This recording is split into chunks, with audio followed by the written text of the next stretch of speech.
The moment I heard the sirens, I froze. What should have been the proudest day of my life, opening my garage to reveal the car I'd spent months restoring, turned into a nightmare. 2 police cars pulled up, lights flashing as neighbors peered from behind curtains.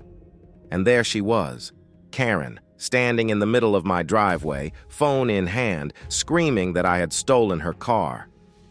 I stood there, confused and speechless, wondering how restoring something my father left me could lead to this. I didn't know it yet, but this wasn't just about a car. It was about something far deeper. When I first moved into this neighborhood, it felt like a dream come true. Perfectly trimmed lawns, freshly painted mailboxes, families walking their dogs on tree-lined streets. It was the kind of place that promised safety and peace. The HOA was strict, but I figured it was a small price to pay for order. I had just bought my first home, a modest 2-story with a double garage and a front yard I couldn't wait to make my own. Among the first people I noticed was Karen. She wasn't on the welcome committee, but she acted like the self-appointed gatekeeper of the neighborhood. Always watching, always ready with a comment about the rules. The kind of person who measured your grass from the sidewalk. For me, the garage was more than storage space. It was where I could finally honor a promise to my late father. He had left me his old car, a rusty shell of what once was a classic, beauty. Restoring it had been my dream for years, and this house gave me the space to bring it back to life. Little did I know, every time I opened that garage door, Karen was taking notes. Her stares grew sharper each day, her presence more suffocating. I brushed it off, thinking she was just nosy. But soon, her obsession with what I was doing behind that garage door would turn dangerous. The first warning came in the form of an envelope. A letter from the HOA citing a violation. Garage door left open for an extended period. I laughed at how petty it sounded. I was working on the car, of course the garage would be open.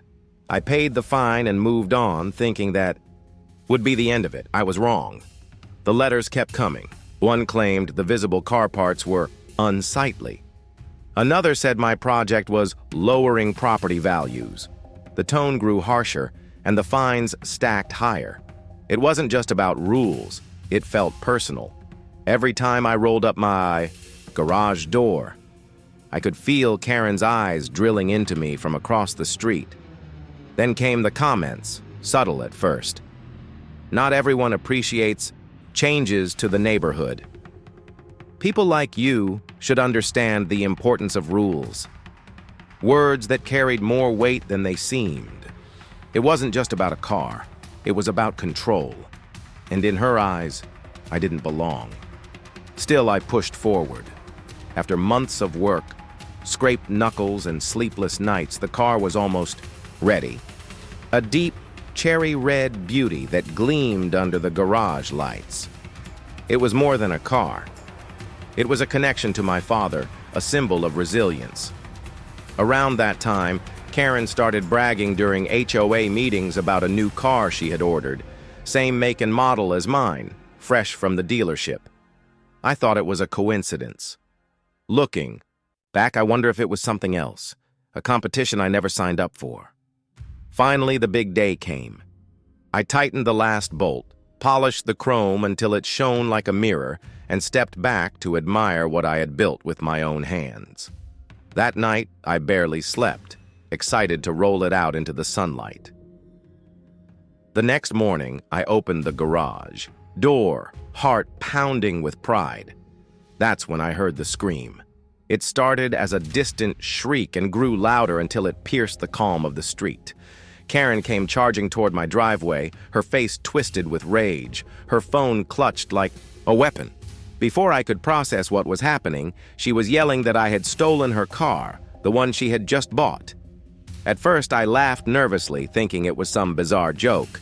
But then I saw her fingers flying over her phone screen, and within minutes, sirens filled the air. 2 police cruisers pulled up, lights flashing, neighbors gathering like it was a neighborhood festival. The officers stepped out, hands near their holsters, voices stern. They asked me to step away from the car to explain myself. My stomach dropped. This wasn't a misunderstanding. It was an accusation, a crime. And in their eyes, I was already guilty. I showed them the title, the registration, even old photos of me working on the car. Karen stood there, arms crossed, insisting.